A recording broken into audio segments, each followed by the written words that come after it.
বৈষম্য বিরোধী ছাত্র জনতার আন্দোলনকে কেন্দ্র করে ভিকটিমের পরিবার, প্রত্যক্ষদর্শী ও হাসপাতাল ও জাতীয় দৈনিকগুলোর সূত্র থেকে আমরা 819 জনের মৃত্যুর তথ্য পেয়েছি। এর মধ্যে 630 জনের নাম জানা গেলেও 189 জনের নাম জানা সম্ভব হয়নি। এছাড়া গণমাধ্যম, হাসপাতাল ও বিভিন্ন মাধ্যম থেকে যে সকল বিশ্বাসযোগ্য তথ্য পাচ্ছি তার উপর ভিত্তি করে আমরা বলতে পারি যে নিহতের সংখ্যা কমপক্ষে 1000 হবে। 819 জনের মধ্যে 470 জনের বয়স সম্পর্কে তথ্য পাওয়া গেছে। এর মধ্যে 18 বছর কম বয়সী অর্থাৎ শিশু 83 জন, তরুণ ও যুবক বয়সী 240 জন, মধ্যবয়সী 126 জন এবং বয়স্ক ব্যক্তি আছেন 21 জন। উল্লেখযোগ্য বিষয় হলো নিহতদের মধ্যে যাদের বয়স জানা গেছে তাদের 69% বয়স এবং আমাদের অন্যান্য সময় আমরা মাসিক, ত্রৈমাসিক, ষান্মাসিক ঘটে যাওয়া হত্যার সাথে সম্পৃক্ত থাকার বিষয়ে 435 জনের তথ্য পাওয়া গিয়েছে। প্রাপ্ত তথ্য মতে আইন শৃঙ্খলা রক্ষাকারী বাহিনীর হাতে 375 জন, আওয়ামী লীগের নেতা কর্মীদের হাতে 35 জন এবং গণপিটুনিতে 25 জন নিহত হয়েছে। আমাদের প্রাপ্ত তথ্য মতে 819 জনের মধ্যে 16 জুলাই থেকে 3 আগস্ট পর্যন্ত 311 জন ও 4 আগস্ট থেকে 18 আগস্ট পর্যন্ত 508 জন মারা গিয়েছে।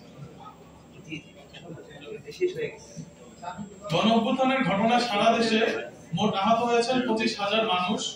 গত 16 থেকে 22 জুলাইয়ের মধ্যে শুধু ঢাকা শহরে 31টি হাসপাতালে কমপক্ষে 6,703 জন ব্যক্তি ও আন্দোলনের ঘটনায় আহত হয়ে চিকিৎসা নিয়েছে। আহতদের মধ্যে অধিকাংশই গুলি, রাবার বুলেট, টিয়ার গ্যাস এবং পিলেটের মাধ্যমে আঘাতপ্রাপ্ত। সহস্রাধিক শিক্ষার্থী ও সাধারণ মানুষ তাদের হাত, পা ও চোখ হারিয়েছে। 6 শতাধিক মানুষ তাদের এক চোখ বা 2 চোখের দৃষ্টি হারিয়েছে। আন্দোলন দমন করতে সরকারি দল, পুলিশ এবং র্যাবের পাশাপাশি সেনাবাহিনী মোতায়েন করা হয়েছে।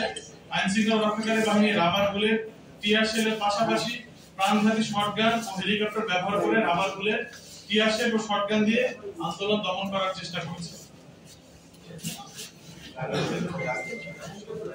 আরেকবার ঘোষণা করছি, গণবিজ্ঞপ্তি প্রকাশ করে নিহতদের তালিকা তৈরিতে সকলের কাছ থেকে তথ্য চাওয়া ও তা প্রকাশ করতে হবে।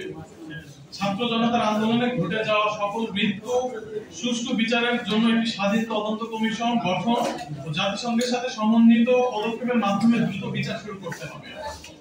সকল নিহতদের পরিবারকে যথাযথ ক্ষতিপূরণ প্রদান এবং আহতদের চিকিৎসার যাবতীয় খরচ ও তাদের পুনর্বাসনের দায়িত্ব সরকারকে নিতে হবে এবং সকল বিষয় তদারকির জন্য একটি স্বাধীন কমিশন গঠন করতে হবে।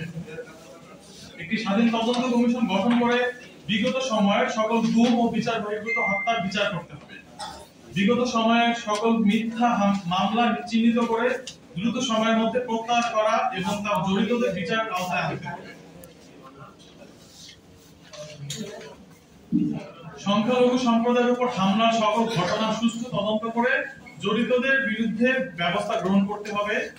সর্বোপরি বিভিন্ন রাজনৈতিক, সামাজিক, জাতিগত গোষ্ঠীর অন্তর্ভুক্তি নিশ্চিত করে একটি অন্তর্ভুক্তিমূলক শাসন ব্যবস্থা প্রতিষ্ঠা করা উচিত, যা দীর্ঘস্থায়ী ক্ষোভ নিরসন ও রাজনৈতিক মেরুকরণ হ্রাসে সহায়ক হবে।